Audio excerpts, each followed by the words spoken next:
The Washington Post is reporting the president released classified information to Russian diplomats Sergey and also Sergey Lavrov, citing current and former U.S. officials.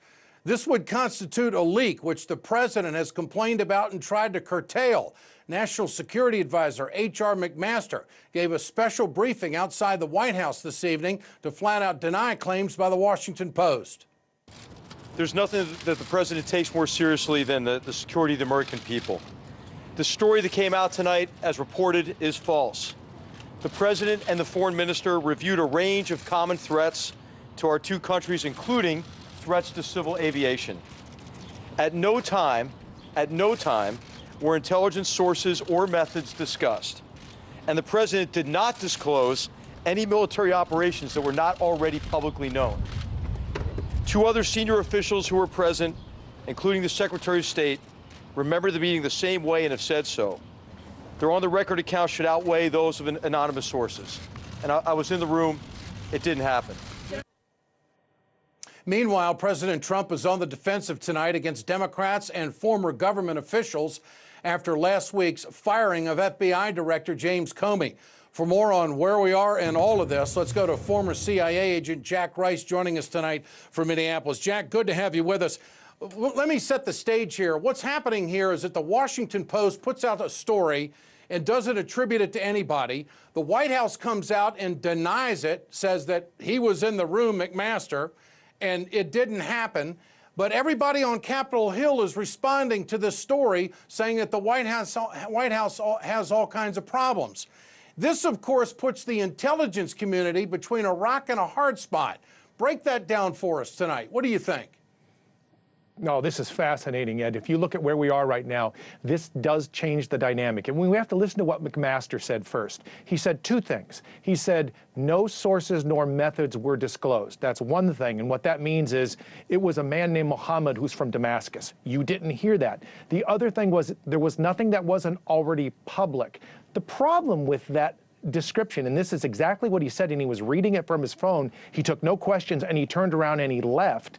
The problem with that is what it doesn't do, it doesn't ignore the issue that what it is that Donald Trump apparently did was actually disclose something that was classified to Sergey Lavrov. That is a huge deal potentially, because what you can do then is reverse engineer the intelligence itself to try to determine who actually provided that information.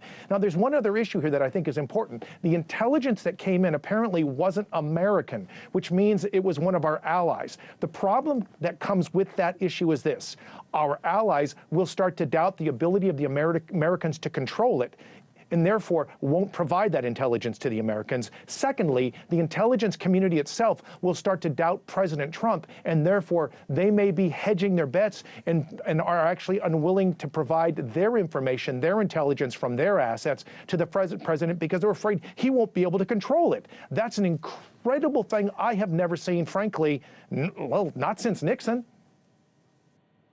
Well, the president said on the campaign trail that he wanted to work with Russia, and maybe this is a way of showing it, that he's going to put out an olive branch, deliver some information, and show that, hey, look, you can trust me, I'm going to share information with you. The interesting twist of this as well is that there was no American media allowed in the Oval Office when he met with the Russian diplomats. Now, doesn't Trump, in a sense, have Russia in a position we have to trust him? He has taken information and given it to us. This is a major olive branch or an effort to work together. What do you make of that? No, I don't think it does at all. If you look at Ambassador Kislyak, he is a magnificent intelligence officer. He is very well known. He is very well respected on a worldwide stage. The problem is I don't believe the president actually understands the ramifications of what he does.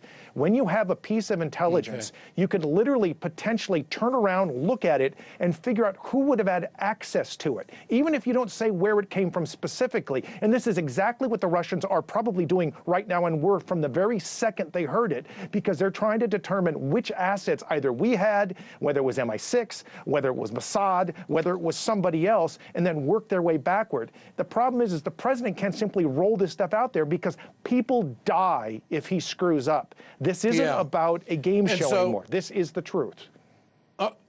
And so this potentially, you're saying, could be very, very damaging to national security and the intelligence community. On the other hand, it might move relations forward. We just don't know. But also the backdrop of all of this is that the media constantly puts out stories that are not sourced. And the White House denies it. And it now has the American people trying to figure out who the hell to believe. What do you think? Boy, it's a great point, Ed. And I mean, that's one of the difficult pieces that we have here. One interesting twist to it, though, which I find fascinating, is the one name that has come up at least 3 times in the whole investigation, and that was Ambassador Kislyak, is tied to this case. He was in the room. There was no U.S.